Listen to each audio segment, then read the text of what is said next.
दूर पहाड़ों के बीच एक गांव था। उस गांव का नाम खाती गांव था। वहां के लोग बहुत ही सीधे और सरल थे। गांव के लोगों का जीवन खेती पर निर्भर था। उसी गांव में मोहन नाम का एक गरीब किसान रहता था। मोहन के परिवार में उसकी बूढ़ी माँ सरस्वती देवी, उसकी पत्नी विमला और उसका 5 साल का बेटा दीपक था। मोहन के पास थोड़ी सी जमीन थी जिसमें वो खेती करके अपने परिवार का पालन पोषण करता था।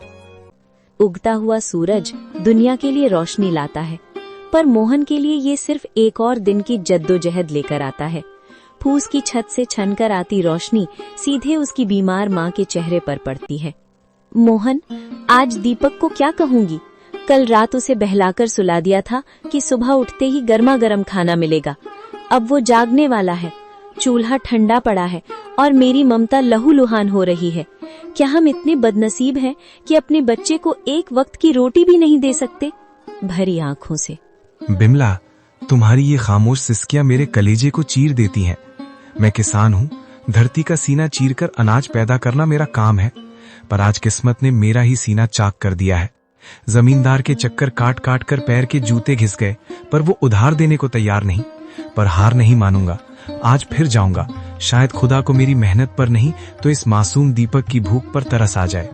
सरस्वती देवी अंदर से खांसते हुए, बेटा मोहन, पास आ। देख, मेरा अंत समय करीब है, पर मुझे अपनी मौत का डर नहीं है। मुझे डर है कि कहीं मेरी गरीबी तेरे जमीर को न खा जाए। बेटा, भूख बहुत बड़ी चीज है, बड़े बड़ों का ईमान डिगा देती है। पर तू वादा कर, चाहे पेट पीठ से सट जाए पर कभी किसी का बुरा नहीं करेगा। भगवान की लाठी बेआवाज होती है पर चोट गहरी करती है।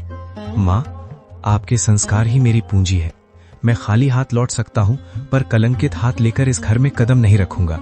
मोहन जमींदार के घर चला जाता है। नंगे पांव, फटी हुई कमीज और आंखों में उम्मीद की आखिरी चमक लिए मोहन जमींदार की हवेली के बाहर खड़ा है। सूरज की तपिश उतनी नहीं चुभ रही थी जितनी पेट की भूख और घर में बीमार माँ की कराह चुभ रही थी। जमींदार साहब एक आरामदायक कुर्सी पर बैठे हुक्का गुड़गुड़ा रहे थे, मानो मोहन का दुख उनके लिए कोई मनोरंजन हो। माई बाप, हुजूर, इस अभागे की विनती सुन लीजिए। मैं जानता हूँ कि पिछला लगान अभी पूरा नहीं चुका पाया हूँ, लेकिन मेरी मजबूरी की दीवार बहुत ऊंची हो गई है सरकार। घर में चूल्हा 3 दिन से ठंडा पड़ा है। मेरा 5 साल का बेटा दीपक, जो अब तक खेलता कूदता था, आज भूख हमारे निढाल होकर जमीन पर पड़ा है। वो मुझसे रोटी नहीं मांगता सरकार, बस अपनी पथराई आंखों से मुझे देखता है और उसकी वो खामोश नजरें मेरे कलेजे को छलनी कर देती हैं। मोहन, ये हवेली जज्बातों से नहीं, हिसाब किताब से चलती है। तेरी माँ बीमार है, तेरा बेटा भूखा है, इसमें मेरा क्या कसूर? पिछली बार भी तूने यही रोना रोया था।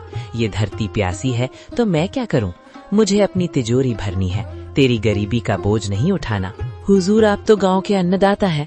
अगर आप ही हाथ खींच लेंगे तो हम जैसे छोटे किसान कहाँ जाएंगे?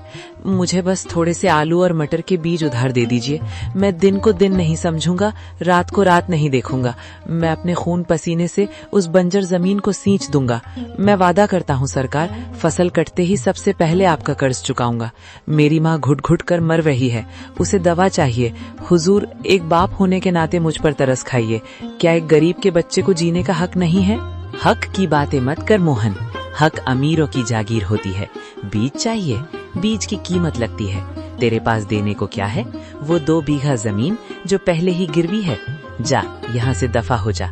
अपनी इन भीगी आंखों से मुझे पिघलाने की कोशिश मत कर। जब तक पिछला हिसाब बराबर नहीं होता, तुझे एक दाना भी उधार नहीं मिलेगा। हुजूर, आज आप मुझे यहाँ से खाली हाथ भेज रहे हैं, पर याद रखिएगा, गरीब की आह बहुत गहरी होती है। मैं अपनी मेहनत बेचने आया था, अपनी खुददारी नहीं। अगर खुदा ने चाहा तो मेरी मिट्टी भी सोना उगलेगी। आज आप मेरी गरीबी का मजाक उड़ा रहे हैं, पर वक्त का पहिया घूमेगा हुजूर, वक्त का पहिया जरूर घूमेगा। मोहन अपनी फटी हुई आंखों में आंसू लिए भारी कदमों से हवेली की सीढ़ियां उतर गया।